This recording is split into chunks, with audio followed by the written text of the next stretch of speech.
Olá, sejam bem-vindos a mais uma aula com o seu professor Renan Cardim e hoje daremos sequência ao estudo de sintaxe que tratará sobre os termos integrantes da oração. Vamos entender como eles funcionam.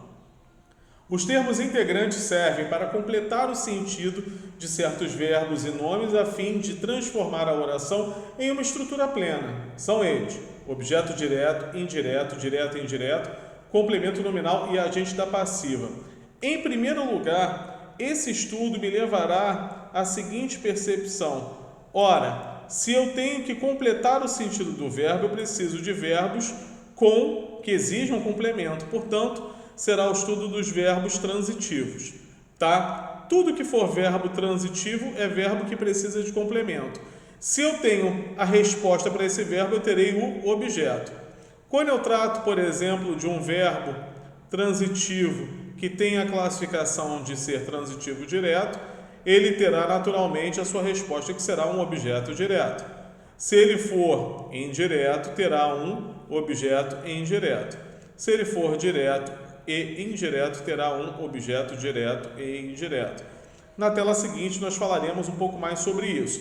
Teremos também aqui um termo que, na verdade, gera muita dúvida, principalmente quando ele entra numa relação comparativa com a adjunta de nominal, que é o complemento nominal, tá? Normalmente a gente ensina complemento com a adjunta de nominal, mas hoje eu falarei somente sobre o complemento nominal. E por fim, o agente da passiva. Objetos são complementos verbais, respondem diretamente aos verbos transitivos. E aqui, logo ao lado, eu coloco um observe, tá? Vamos entender aqui um pouquinho. Se eu tenho aqui um verbo, tá? E ele precisa de complemento, tá? Vou botar aqui um precisa de complemento.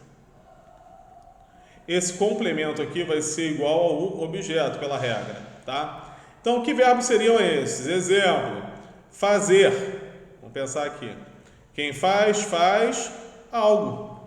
Então, ou seja, eu tenho aqui a pergunta e tenho aqui a resposta.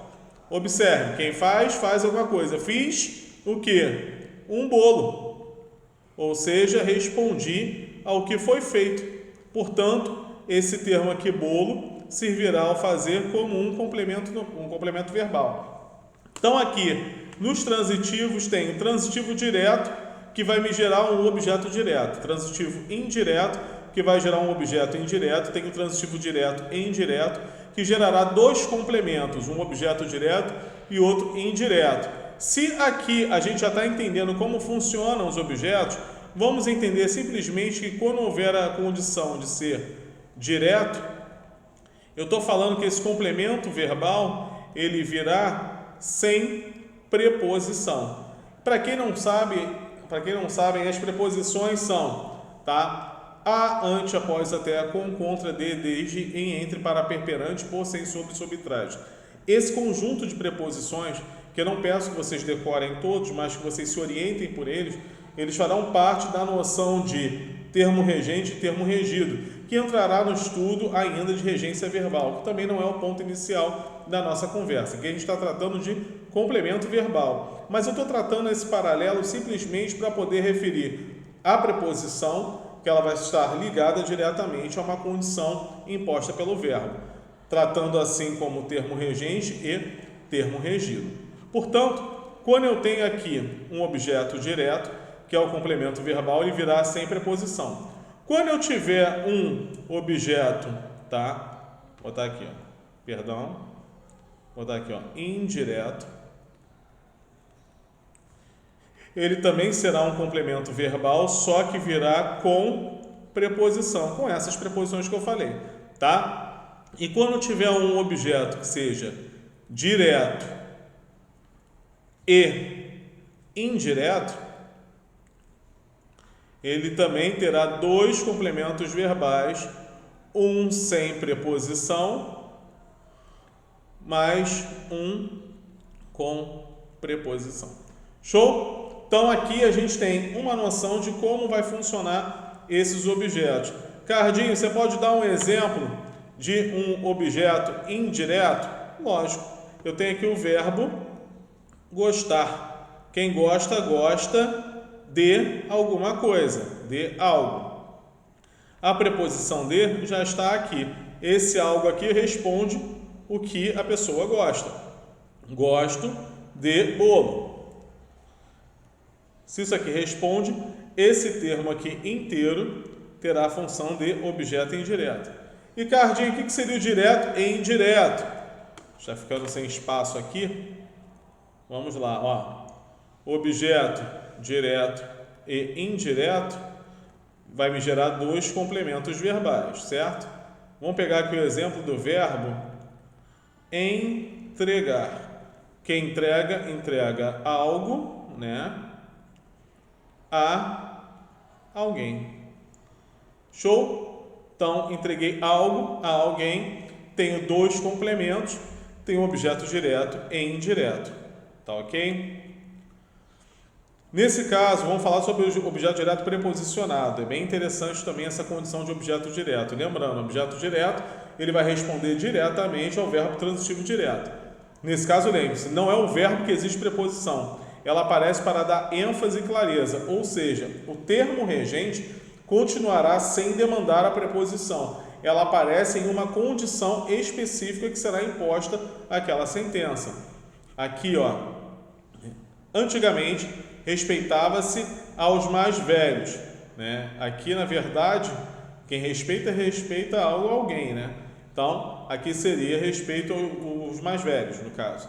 Esse a é a preposição que aparece, tá? Epa, saiu.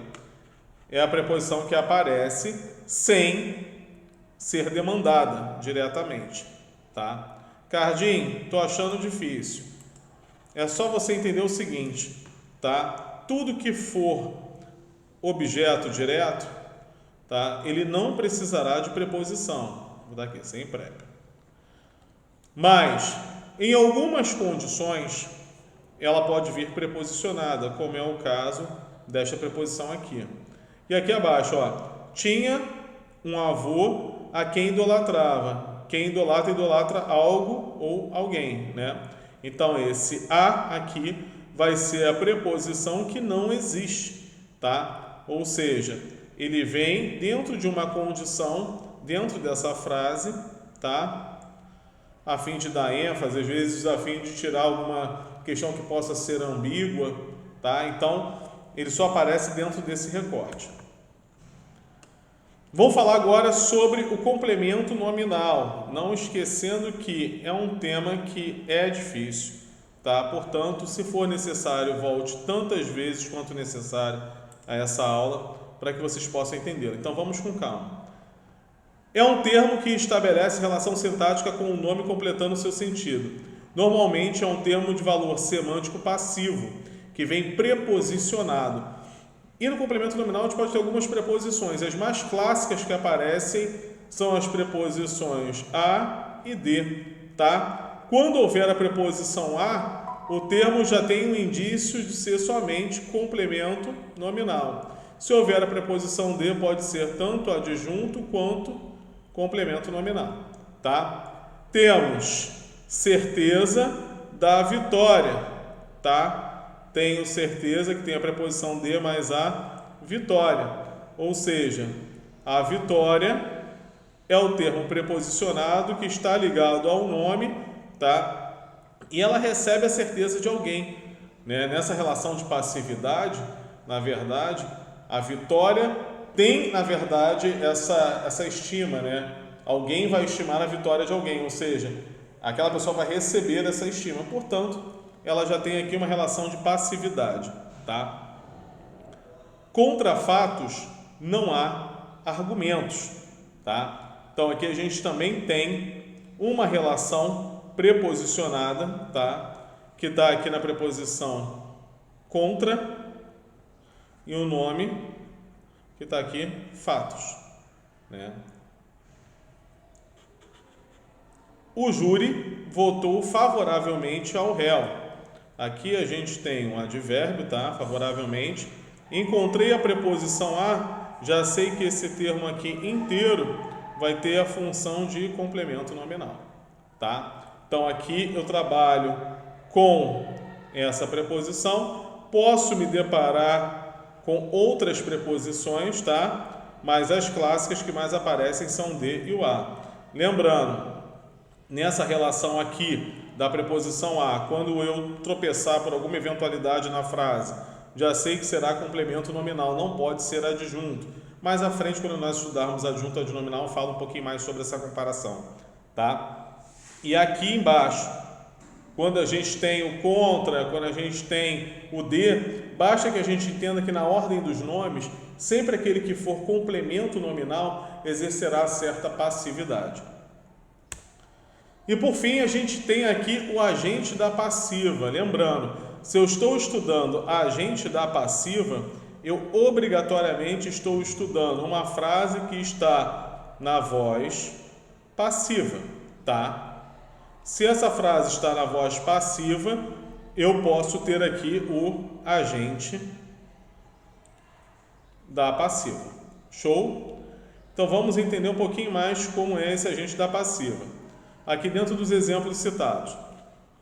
O gramático ficou rodeado de admiradores, ok? Eu tenho aqui um termo, tá, que é de admiradores, tem esse termo aqui, que é o termo que age sobre o gramático. O gramático, ele sofre uma ação de ser rodeado por alguém. Os admiradores são aqueles que cometem essa ação. Se essa frase está na voz passiva e os admiradores são os elementos que cometem a ação, os admiradores aqui são os agentes da passiva. Abaixo. Os governantes serão repreendidos pelo povo, né? Então, a mesma questão, ó. Aqui eu tenho um sujeito paciente, ou seja, um sujeito que sofre a ação que é cometida por alguém. Então, para eu achar o agente da passiva, basta que eu ache o termo agente dentro da voz passiva, ou seja, aquele que comete a ação. Pelo povo comete a ação, portanto, é o agente da passiva. Era conhecida dos professores, né? Os professores a conheciam.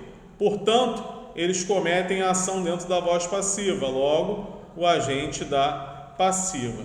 Percebam bem que, dentro dessa estrutura, né, que a gente está dando nessa aula de hoje, eu estou falando que são termos muito simples, que vão servir simplesmente para completar, para integrar uma parte dessa oração e que, de certa forma, vai dar maior clareza.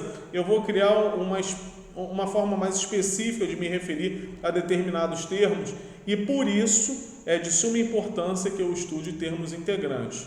Não esquecendo, pela sequência, termos essenciais, termos integrantes e na próxima aula nós teremos termos acessórios da oração. Espero que vocês tenham gostado da aula e até o nosso próximo encontro.